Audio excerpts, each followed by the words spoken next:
There are some lies in our science books. Taught it for 15 years. Even though I'm not teaching it anymore, I still like to study. It's so many neat things to learn. We're going to cover some of that tonight. Perception is being managed. We are being steered and guided by a hidden hand. The whole world has been duped by the media that is not real.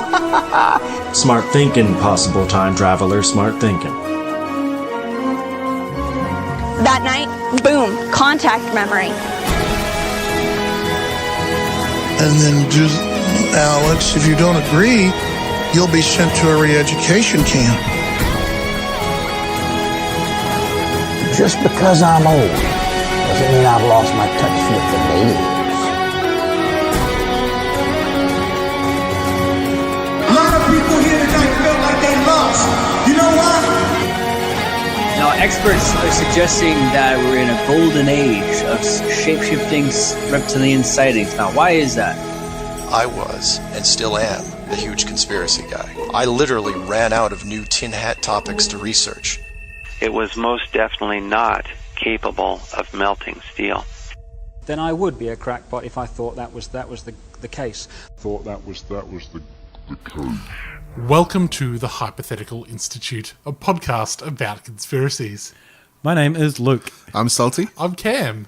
Cam, you were almost giggling then. What was the joke? I was giggling because Salty was giggling. I started giggling, sorry. Couple of giggles. I've had like 3/4 of a beer. All right. We are recording this in the past.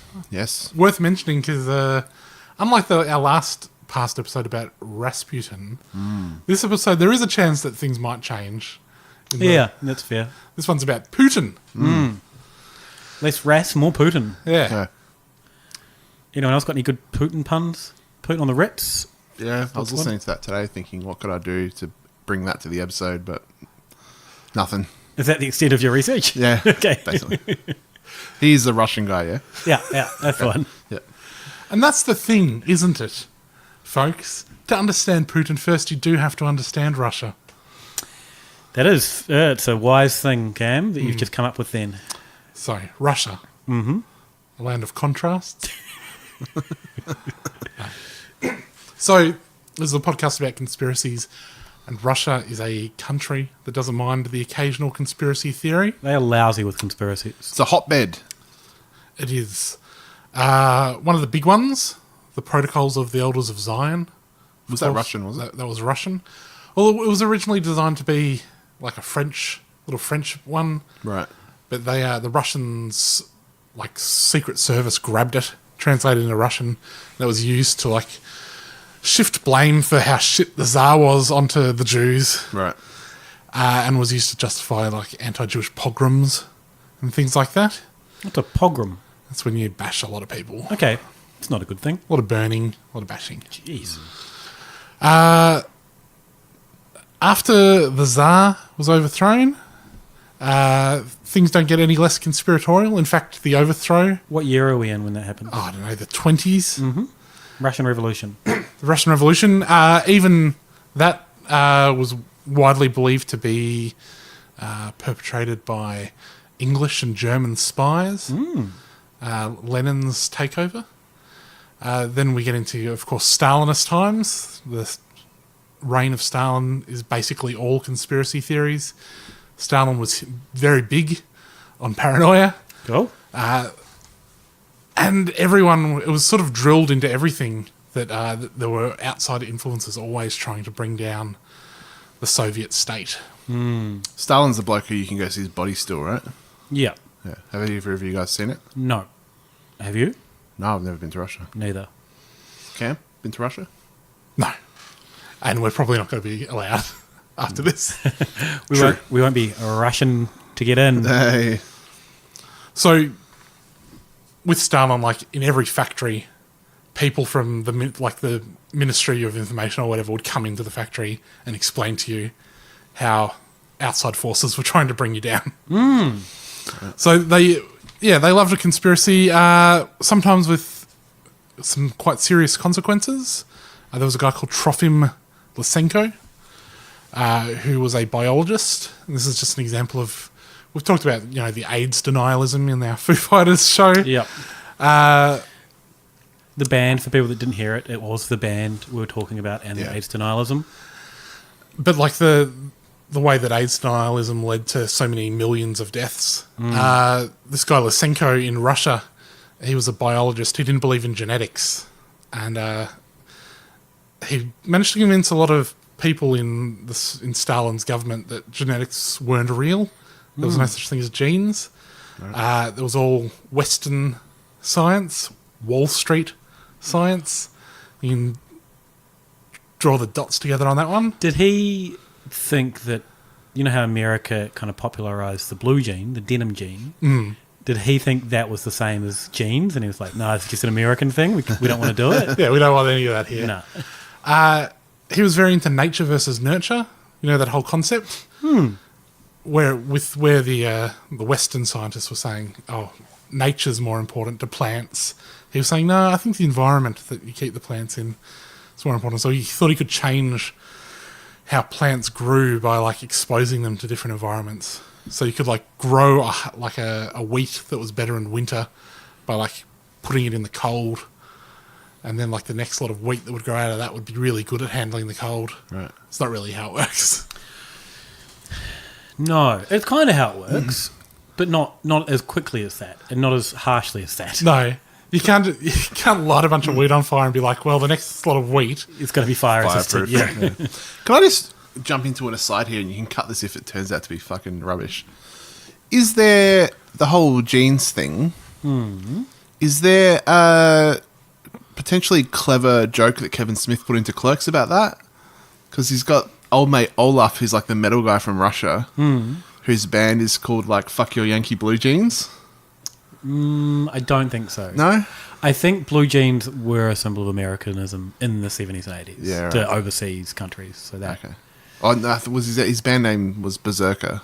The song was Berserker. Berserker, yeah. Berserker, yeah. Fuck the Yankee Blue. What a Clerks gear. Yeah. Sorry, just when you made the jeans bit, I was like, hey, was Kevin Smith making that bit back in the fucking 90s? I would say no, but if he was... Nice one. Well done, Smithy. Yeah. So Lysenko also thought that plants that were the same type wouldn't compete with each other for resources. So that the best way to plant all of your crops would be quite close together. Right. Starving everyone of oxygen and water. Basically. Yeah. And eventually starving about 7 million Russians. Yep. And then when they tried it out in China as well, about 30 million Chinese. So fair death toll. Yeah, that's not ideal. Just off rejecting Western science. If they had been growing hemp, that would have been effective. Hemp grows really well close together. I'm assuming that applies to marijuana crops.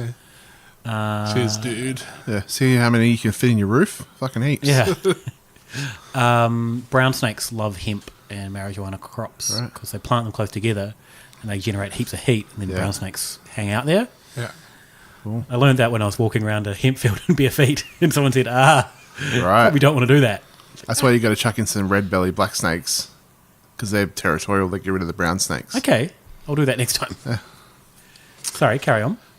So, at the end of the Soviet Empire, conspiracy theories have remained very popular in Russia. Some people say, especially where Russians sort of do need a way to explain the radical change that their society has undertaken, conspiracy theories are a good way to handle that. But they're also very popular even on that state level that they always have been.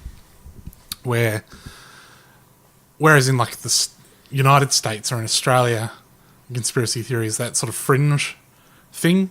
You know, the government is doing some conspiracies sometimes, but the conspiracy theory is more of a fringe thing that people come up with, a grassroots thing. In Russia, it's still very much a thing where the government is putting out a lot of conspiracy theories. Often similar to what was happening in Stalin's time, of there's always something outside to fight against. Almost like how the deep state is suddenly the big thing, and even Donald Trump has kind of mentioned or alluded to that in the past. Yeah.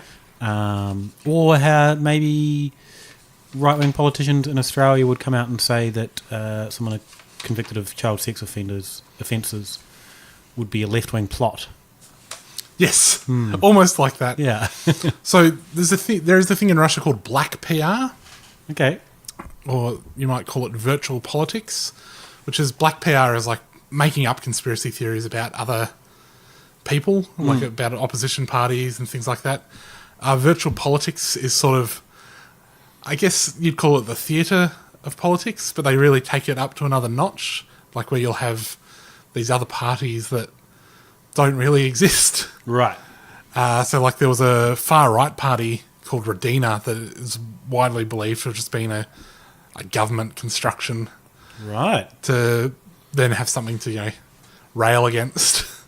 And there's been a few of those sort of things, a few opposition leaders and such that haven't really been opposition. What do you call that? Controlled opposition? What's the phrase for that? Anyway. Yeah, you might call it virtual politics. Virtual politics. So, yeah. So Russians love... a conspiracy theory. Yeah, and they also love to create them. And they also love to make things up about political opponents. Mm-hmm. Historically true. Interesting. Oh, here we go. How does Putin fit into all this? All right, Where does he come from? Well, now that we understand Russia... Thank you. They also love vodka. They do love vodka, yeah. Yeah. So, we understand Russia now, right? Yep. Based on that? I think I could almost speak Russian based on that. So let's talk about Putin. Born in 1952, I believe. Mm-hmm. He joined the KGB. He went to law school or something. He joins the KGB. He just didn't do anything especially amazing in the KGB. Have you got any Putin KGB gear? I don't think so. Was there not a thing that they quite did not hear that was pretty heavily denied at one point? I'm not sure. Are you thinking of George Bush? George Bush was in the KGB? George Bush was in the CIA. Yeah. I don't know if they denied that Putin was in the KGB. Right, I think it's part of the mythos. Right. I guess when you say, Putin was in the KGB, there's this idea of him as like a KGB hitman. Right. Like doing wet works or whatever, especially because he cultivates that alpha male image. But really he was just a paper pusher. Yeah, that was always my impression was he kind of let that mythology grow around him when really he was a bit of a nerd. Yeah, I did see he was literally just cutting out newspaper articles for a good chunk of his KGB career. He then went into local politics, I think in St. Petersburg. He had a position where he was responsible for a lot of contracts, a lot of money moving around. Mm-hmm. It's alleged that a lot of that money went missing, alleged politically, by a journalist who then decided to take a very long holiday in Siberia. Right. Yeah. Rather than pursuing that story. Okay. Which is, as we'll see, a running theme with Vlad. Yes. Well, wait, Vlad isn't the shortening of Vladimir. It's something else. I'm going to look that up. She did actually go away. She didn't die, but How is Vlad not the shortening of Vladimir? Vova. Vova? Yep. Vova? Yep. If you're so speaking of presidents, the old Russian name Vladimir is formed from two words that literally means one who rules the world. It has several diminutives. Volodya, Vova, which is a bit too familiar, so I guess if you're his buddy. Right. Vova! Is that because his mates call him Volva? Maybe. Hey, Volva! Don't call me that! And Vovchka, which is closely associated with a long-running series of jokes featuring a naughty schoolboy. Right. Is that like how Dick is short for Richard? Doesn't make any real sense? Yeah, I guess so. But maybe it makes sense in Russia. I remember reading Russian books very unsuccessfully. I'm not trying to brag here because I never finished one. Because they were all like, you couldn't understand the weird Cyrillic writing. Yeah, I couldn't read Russian. It was a real... No, everyone had the shortened versions of a lot of names were quite different. Right. Like, I don't know who this person is. Yeah. Okay, I want to pretend that's the reason why I didn't finish any. Yeah. Just didn't really like them, if I'm honest. Too highbrow for me. Yeah. I was in Bulgaria 2 years ago, and I quite enjoyed seeing a lot of like Was it Bulgaria or was it in Hungary? Where was I? Both of those places, I think, there's a lot of like hangover Soviet Union stuff because they're both, I think, ex-Soviet countries. And it's interesting walking around somewhere like Budapest, which is like beautiful. Then you come to a park with this giant monolith in the middle of it with like a hammer and sickle at the top. It's like, oh, that doesn't look like it belongs here. Yeah.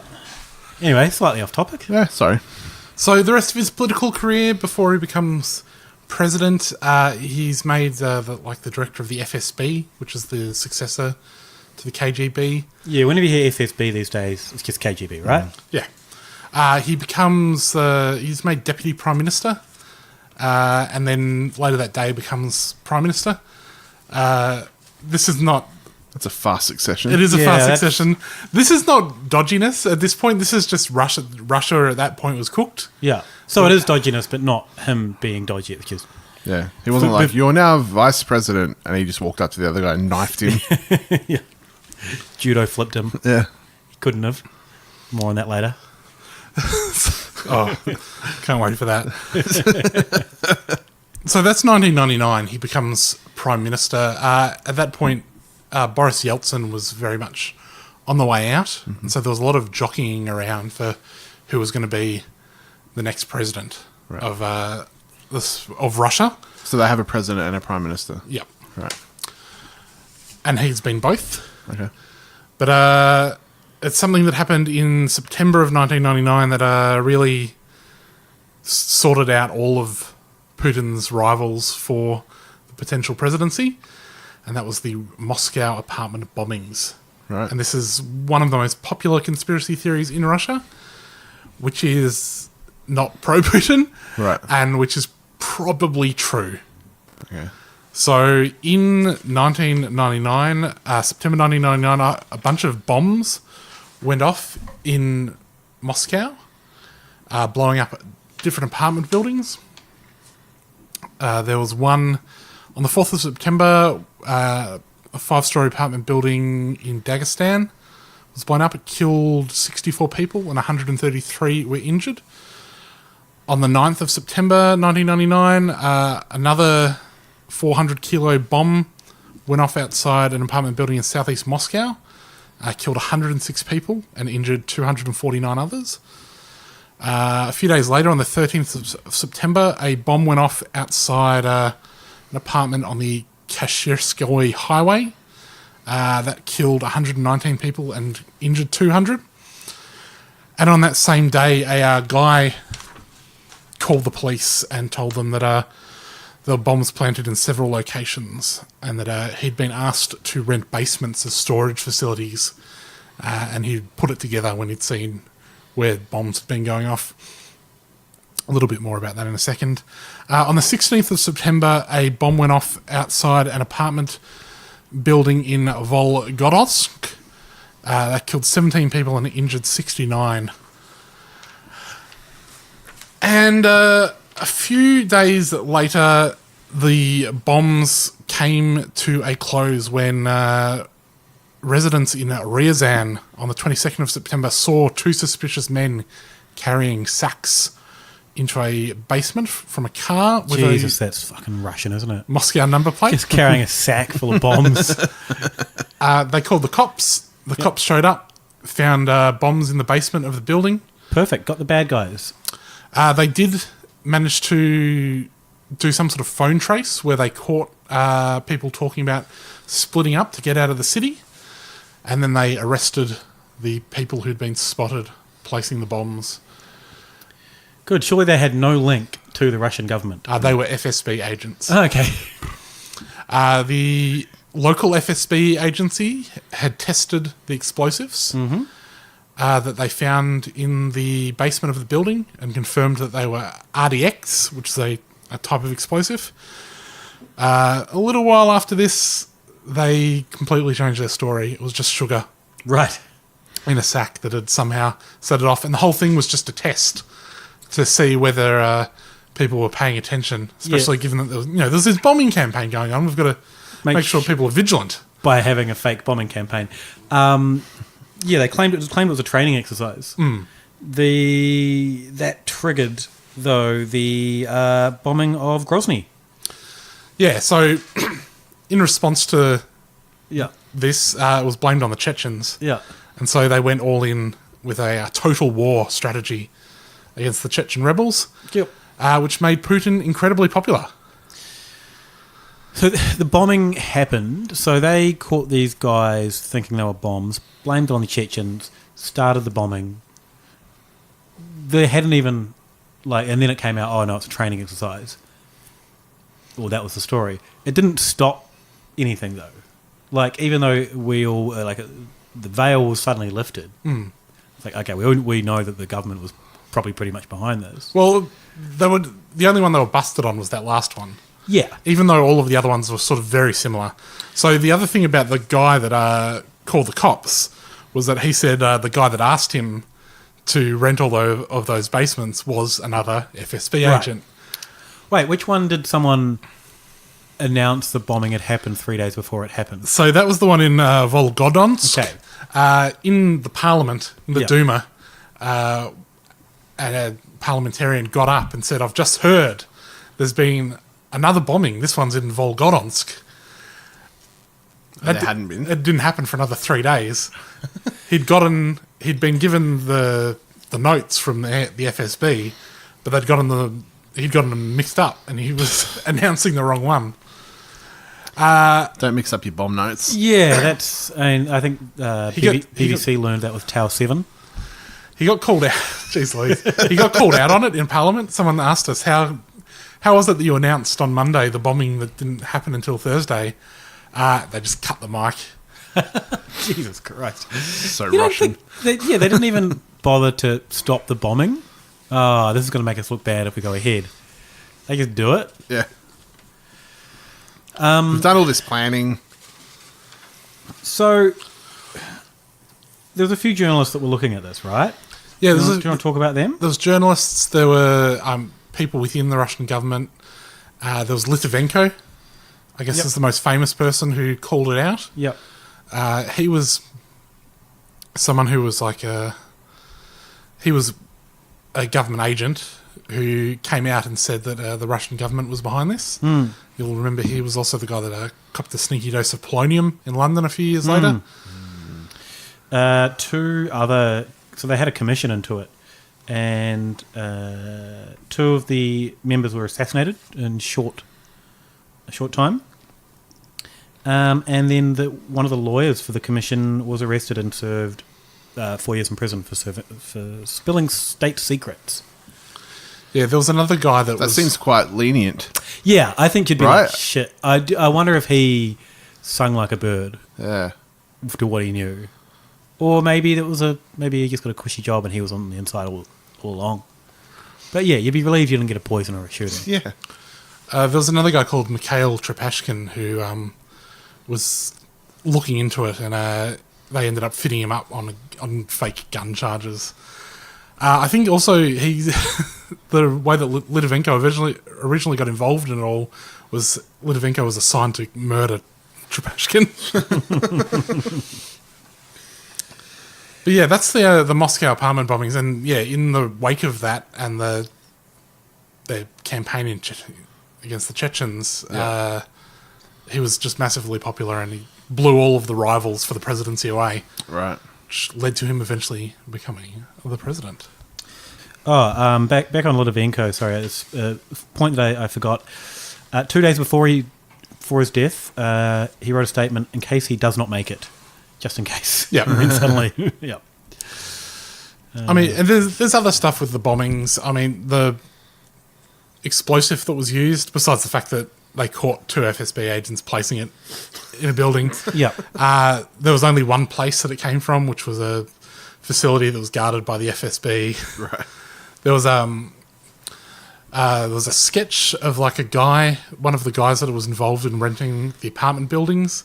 They got this sketch, which looked exactly like an FSB guy. Later on, when they went back to look at the sketch had changed. They'd swapped it out to be a different guy.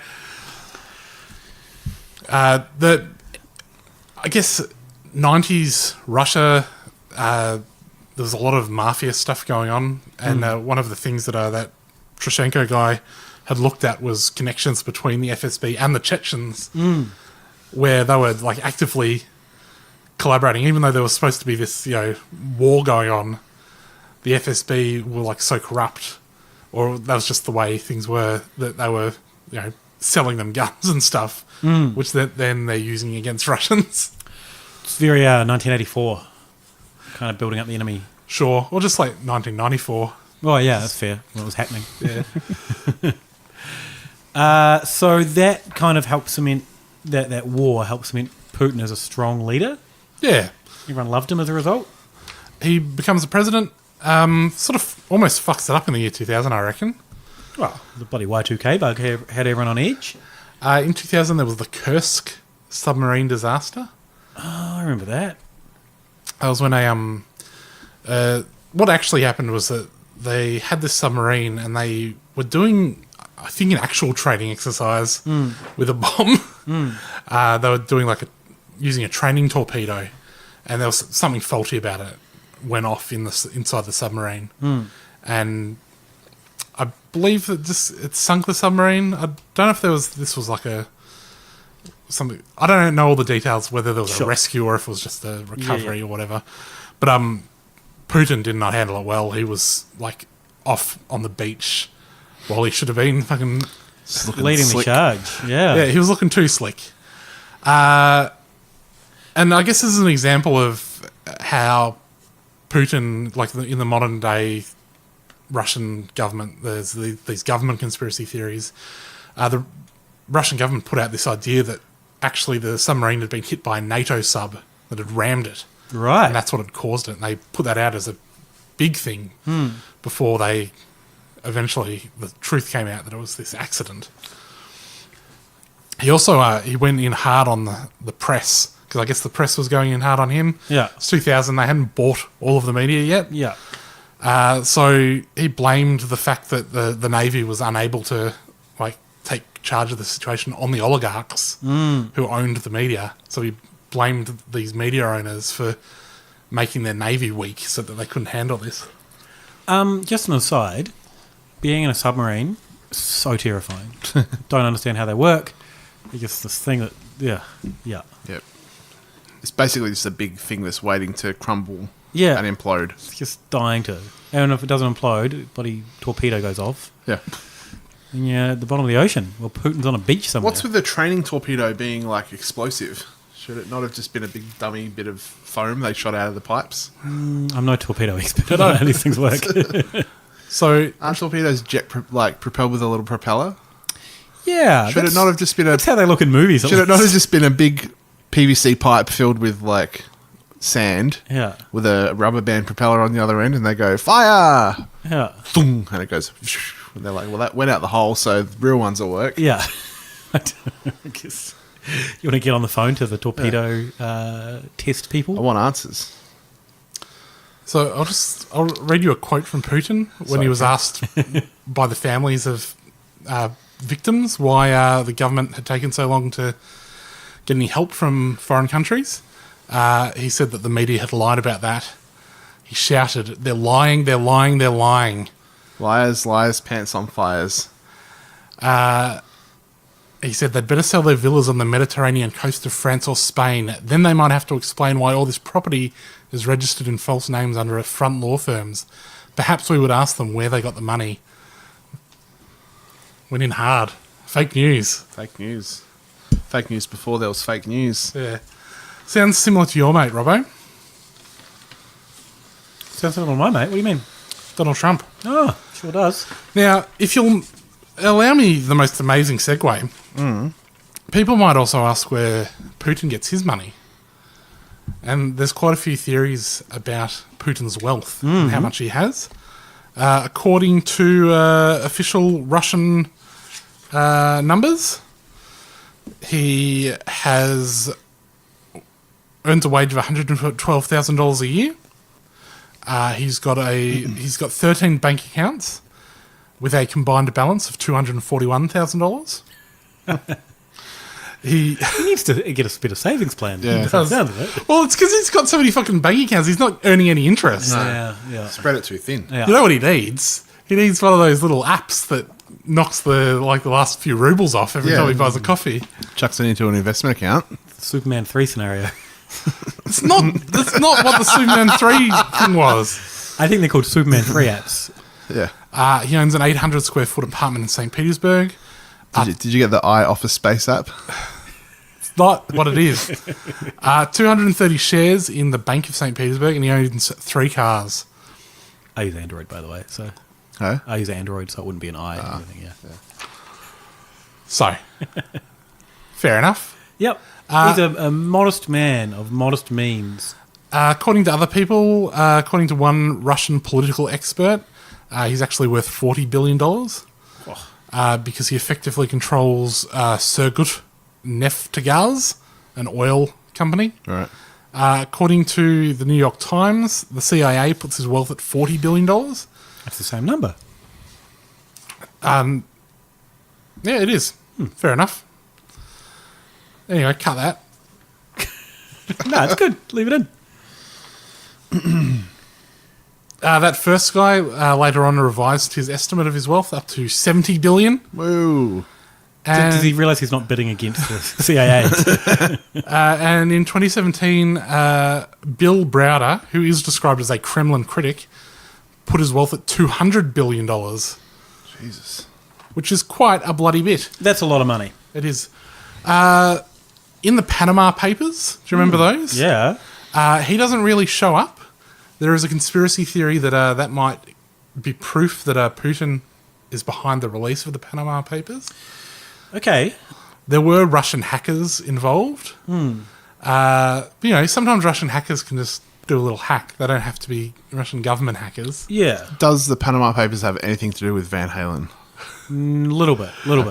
He might have been in there, actually. Yeah, he could have been. So the Panama Papers was a Mossack Fonseca and Company. It was a law firm in Panama that did a lot of shuffling of money through this tax haven. Right.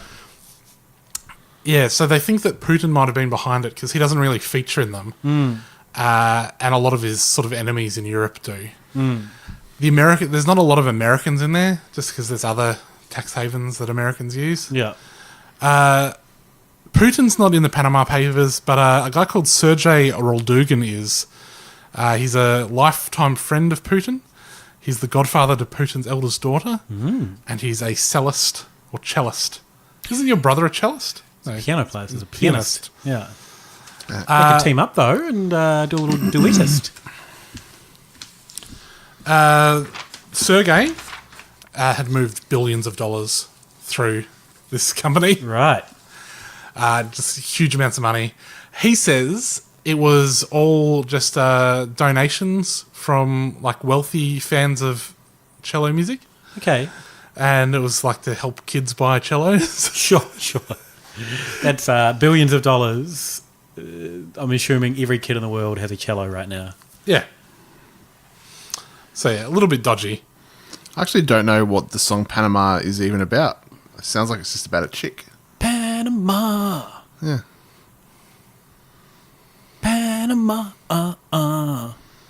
Yeah. If I'd known we were going to be talking about Panama, I would have organised something musical. Did we talk about the Panama Papers at all? We must have in the news. No, it probably predated the podcast. It predates it significantly, I think. Yeah. So, where are we at? Putin, in power, lots of money. He, in 2000, didn't handle something too well. Did he learn from that and start, just buying off the media? Yeah, they pretty much the entire media is bought and paid for in Russia since there's no more annoying questions. Right. I think all 3 major television stations, or all 3 television stations, the 2 of them are completely government owned. One of them is 51% government owned. There's no more hard questions. Do they have cable or anything? What's the cable situation there? It's just satellite TV. You get CNN on that, surely. It's just very much all Putin all the time, and a lot of conspiracy theories get pushed through those channels, especially Russia Today. which we've talked about it a little bit before. But yeah, it's just there's this constant thing, this populist conspiracy theory that the foreign agents are out to stop Russia. So any sort of revolution against Russian interests, like in the Ukraine, even the Arab Spring, is blamed on the CIA or financiers. Foreign NGOs often... Financiers is code word for the Jews? Yes. Okay. Come on, even I knew that. Foreign NGOs get slammed for being foreign agents. Right. There was one funny one I saw where they they wouldn't let some election scrutineering mob into the country because they said that they were CIA or whatever, and then they slammed them again for not coming in to scrutinise the election. They're like, we're trying to do an open election here, and you won't even bother to come check out how legit we are.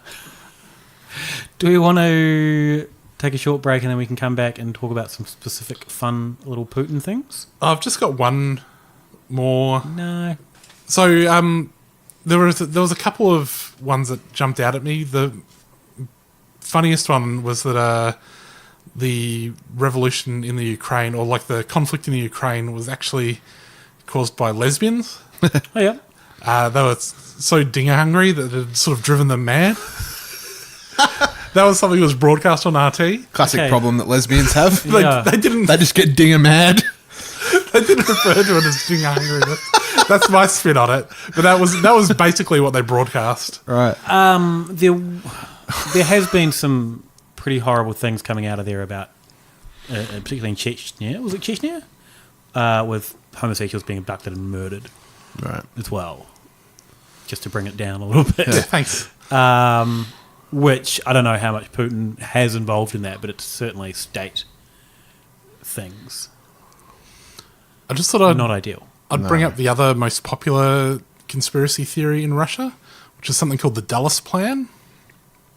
It is about, I guess it's a text that was written by the director of the CIA, Alan Dulles, in the 1940s.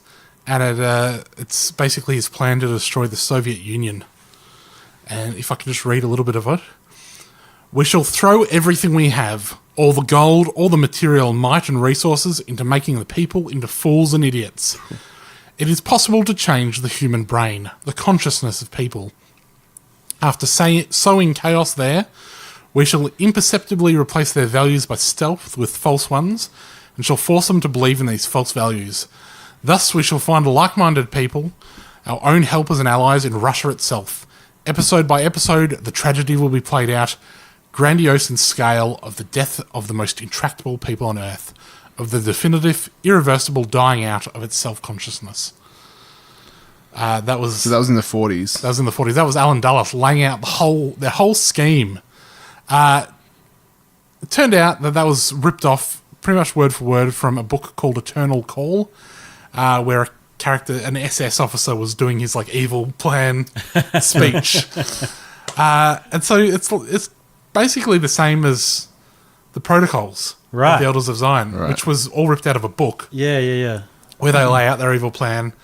Then, a few decades later, they're just doing the same shit. Also the same as every poetry assignment I had in high school. They just ripped off lyrics and submitted them.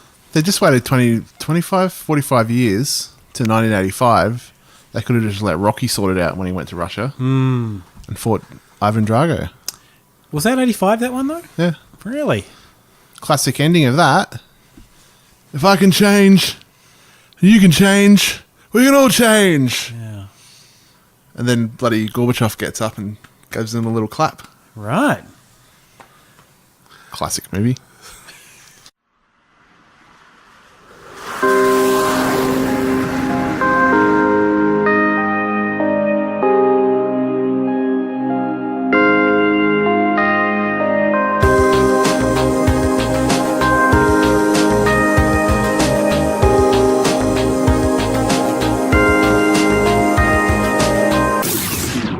Go now. All right.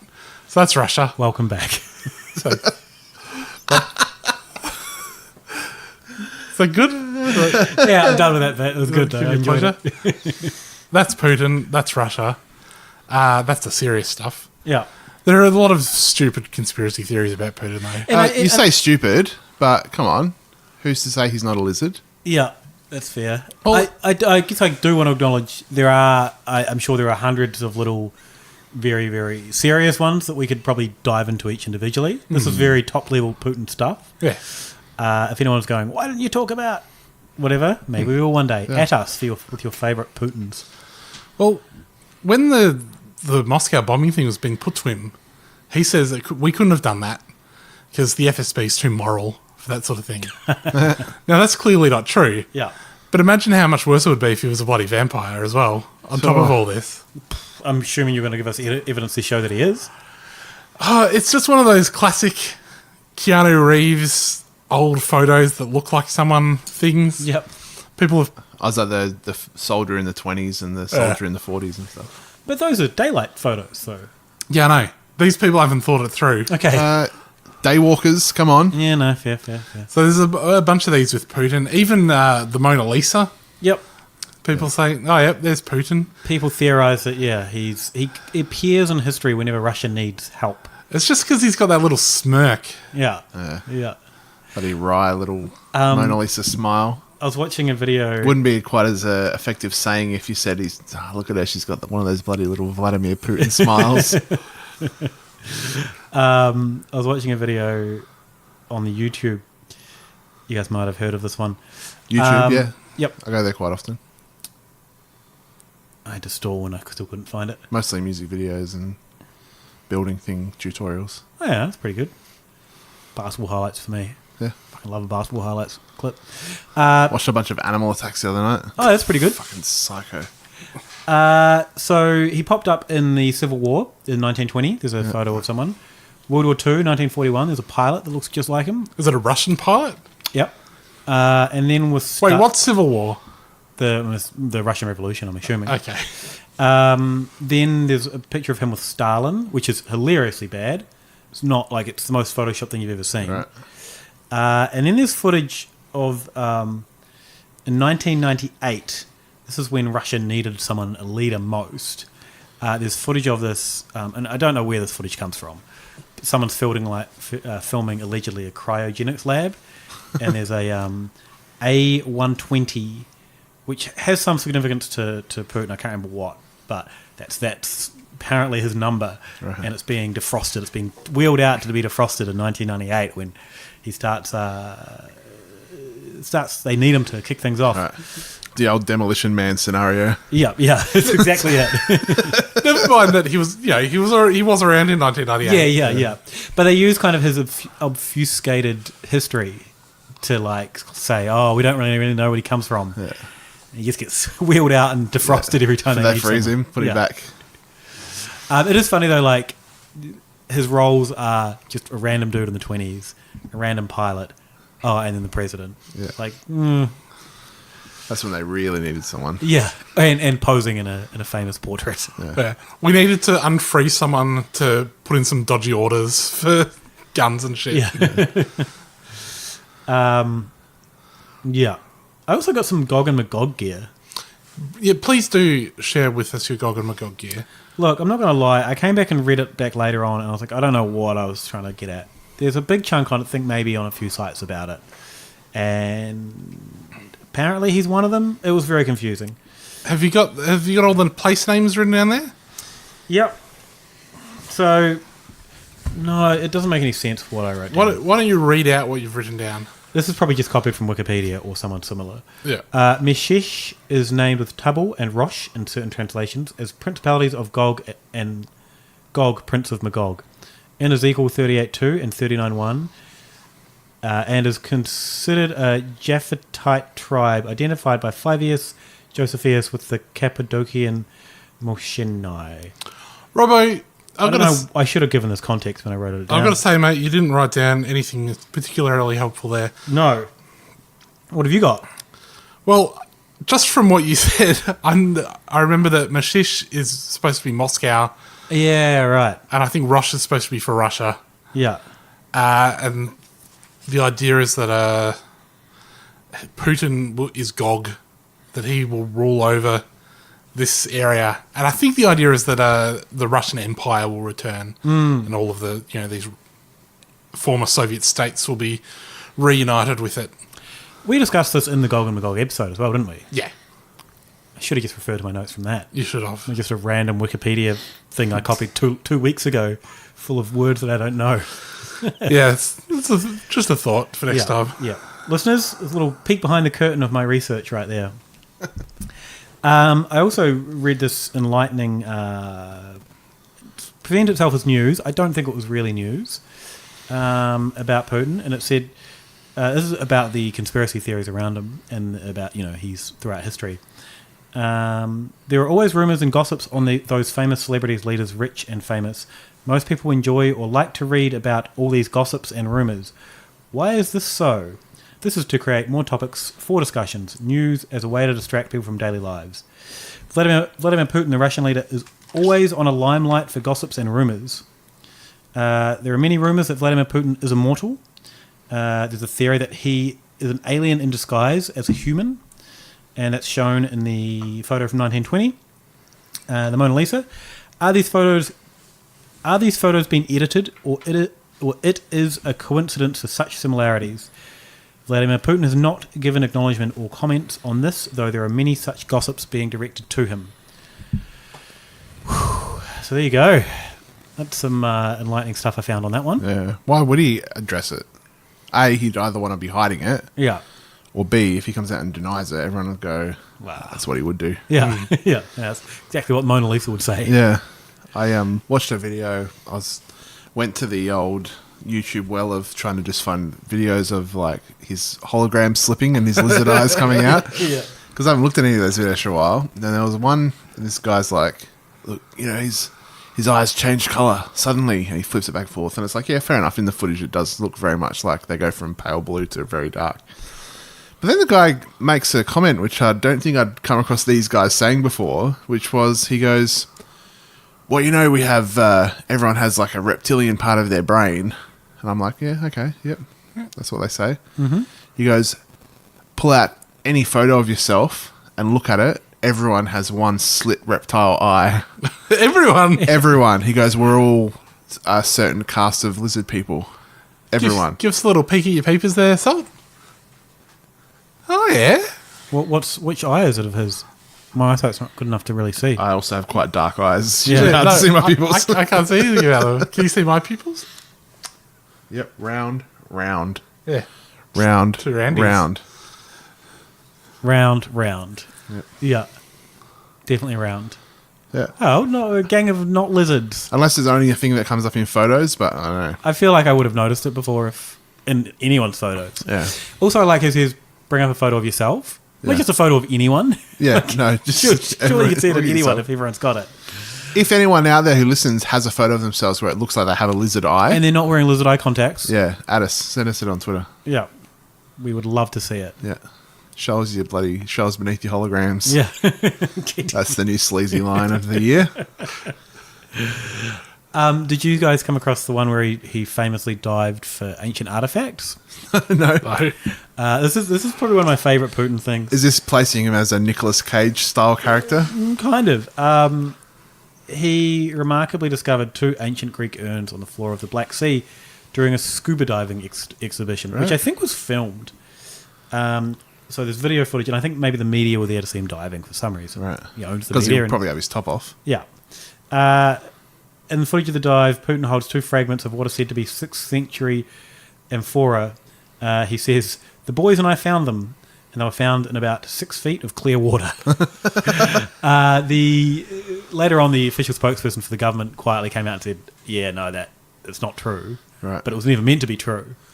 We were just kind of highlighting the good things that the scientists that actually found them had been doing. Right. Yeah. Which, when you found some ancient vases, yeah, the first thing you do is chuck them back in the ocean and film someone doing it. There's the footage of it, like he's just so chuffed with these fucking dive suit and these bloody fragments of things. I actually love the idea of it being like, oh, scientists found this artifact, and then Putin grabs it and goes, I found this artifact. And everyone's just like, yes, you did. I also looked into his judo skills. Oh, here we go. He's a judo truther. Yeah. Well, I used to do a bit of judo in my younger days. Oh, yeah. I could do a tomiyagi, Right. Probably. That's a word that I remember at least. Do you reckon you could take us? Yeah, probably. Do a flip. You reckon you could hip flip both of us? Probably not a hip flip, but I wouldn't be going for a hip flip. Maybe I would be. I'm not going to tell you my secrets. So he was actually reasonably good at judo in his younger days. Right. Like I think kind of a regional champion. But basically hasn't ever done anything. Didn't go to nationals. Didn't go to nationals. Didn't make it to state. Are there videos of him doing judo? Yeah, there's videos, but it's always like kind of sparring. Oh, yeah. So it's like, and like in the sparring, you see these proper judokas doing their proper sparring in the background, and he's just kind of pushing someone around. Yeah. Right. Someone who's fully aware that they've got a one-way ticket to Siberia in their future. But one lady did throw him seriously. I think she was a bronze medalist in the Olympics. And apparently the government tried to cover up photos of the session. So you'll never see photos of her throwing him on the mat. Right. But then someone else says, who is a former Vladimir Putin's former sports mentor, his name's Anatoly Raklin, or Rashlin.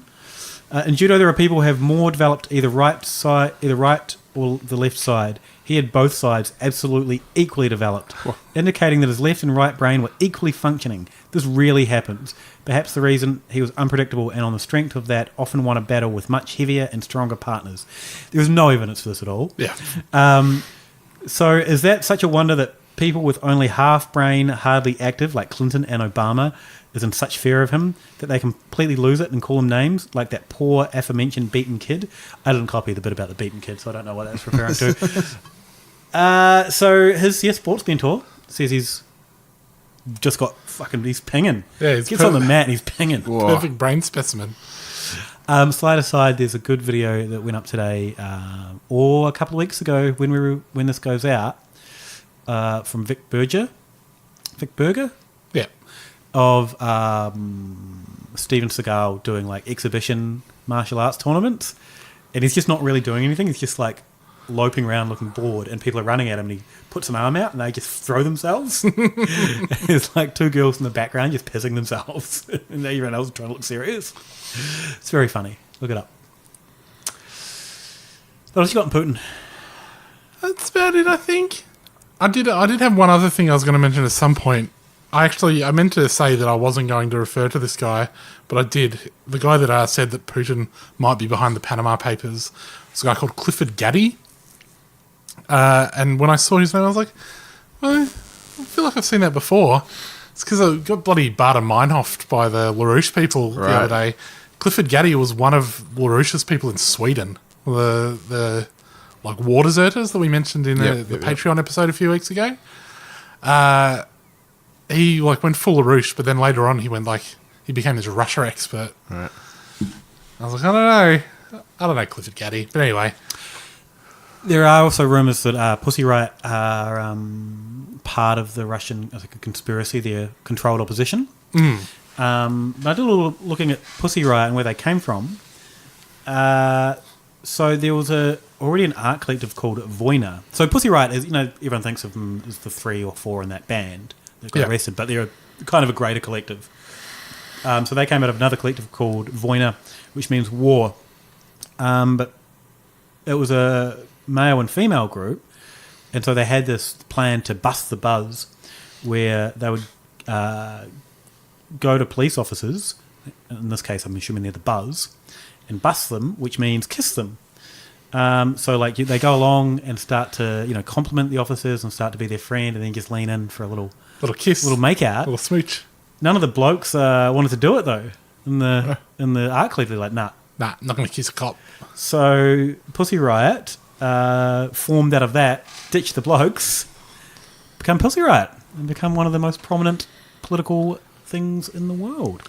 So, but you're saying you've seen the conspiracy theory that they're part of like a fake opposition? Yeah. Because there is also a lot of conspiracy theory put out by the Russian state that they were, again, fifth columnists. They were outside forces were told them to go and do their little punk song. Yeah.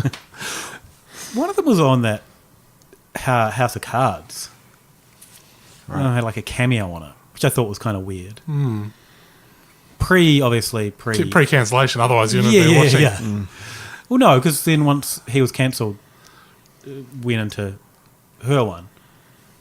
But no, pre-Kevin Spacey cancellation.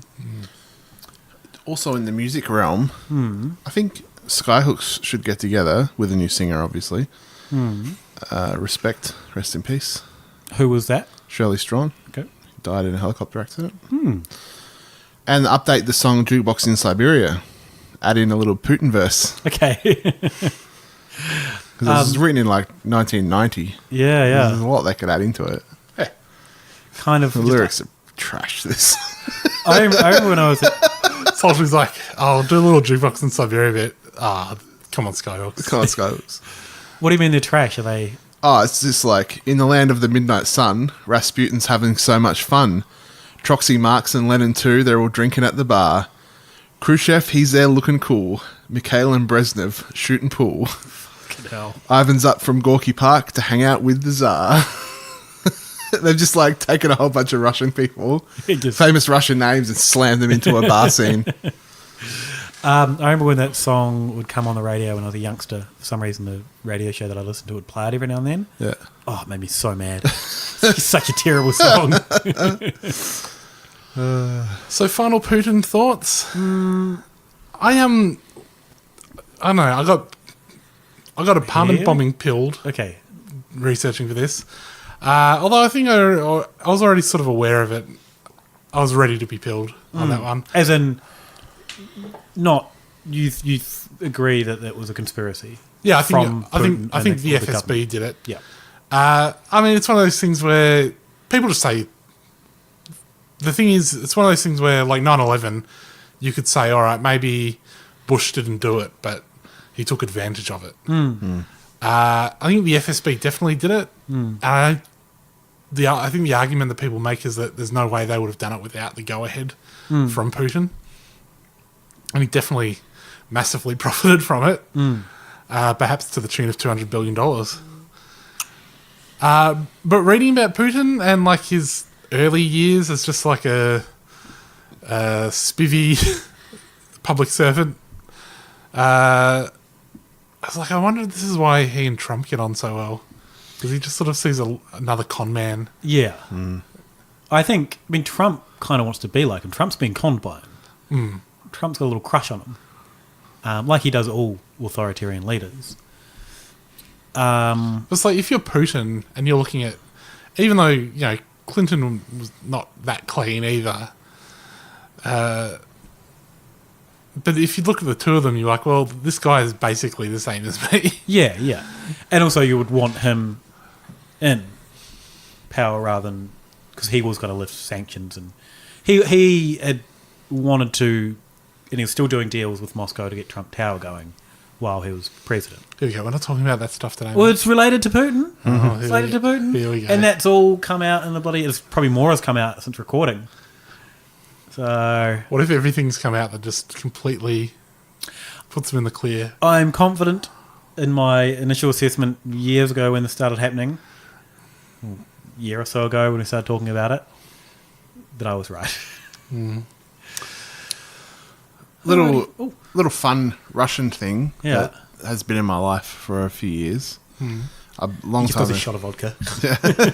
Long time ago, I bought this camera lens called a Jupiter 9, I think it is, or Jupiter 8. I think it's Jupiter 9, and it's Carl Zeiss, the German lens making place, used to make this lens called the Contax, I think it was, and that lens factory got annexed by Russia during the war.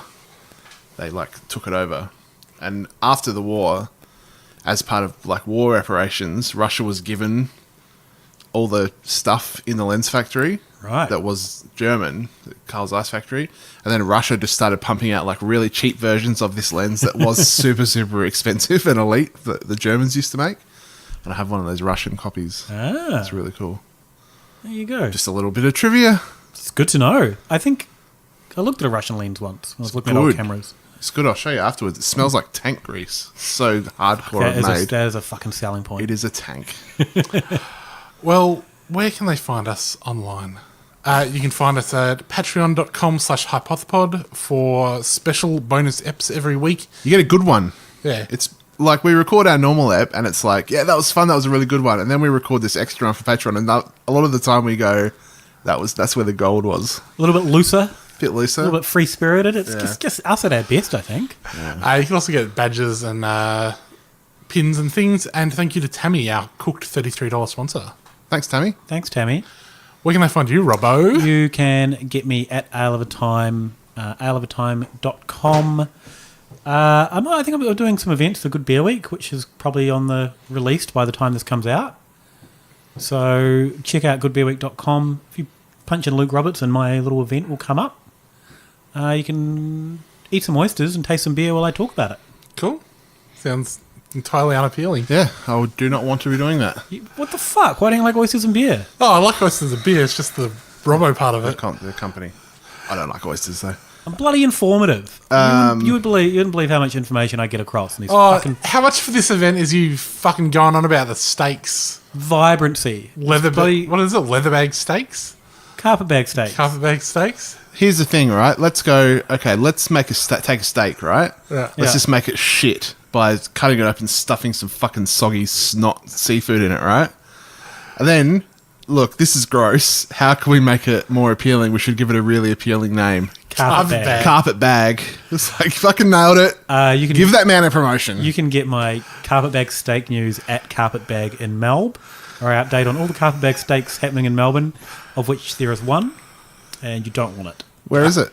It's a strip club. It's not a strip club. It's at a gentleman's club. Gentleman's restaurant with lingerie waitresses. Yep. All the reviews are just fucking rubbish blokes. Are like, oh yeah, ask for the wine above your table on the shelf. Get a good show. Oh yeah, good to have a proper gentleman's place in Melbourne. Oh, it's just fucking disgusting. So I've never been there. He's been there. Salty, where can I find you besides at the bloody gentleman's restaurant? Yeah, eating a bloody carpet bag. Gross. You can get me at Saltmarsh on Instagram for artwork and stuff. Andrew Saltmarsh Illustration on Facebook. Check out Toe Hider on Patreon. They can probably find you if they're around Stonehenge. Just pop in and... Yeah, if this comes out around the time I'm there, maybe I'm down there. You can find me at Sex and Homer on Twitter. Gather around me on Facebook and iTunes for me other potty. Thanks, guys. Bye. Don't worry about a thing, except if all our world leaders are alien reptilians. I said don't worry about a thing, except maybe the fluoride in our water supply contains mind-altering drugs. Don't worry about a thing, except whether or not Port Arthur was a false flag operation in which to disarm Australia. I said don't worry about a thing, except you can definitely hear John Lennon say I buried Paul at the end of Strawberry Fields Forever. Ooh, don't worry about a thing, except not only did Bush do 9/11, but he also keeps the planes out in Area 51, which, let's not forget where all of the aliens are. Don't worry about a thing, except Donald Trump is clearly a woman and you're just blind if you can't see that. Why don't you open your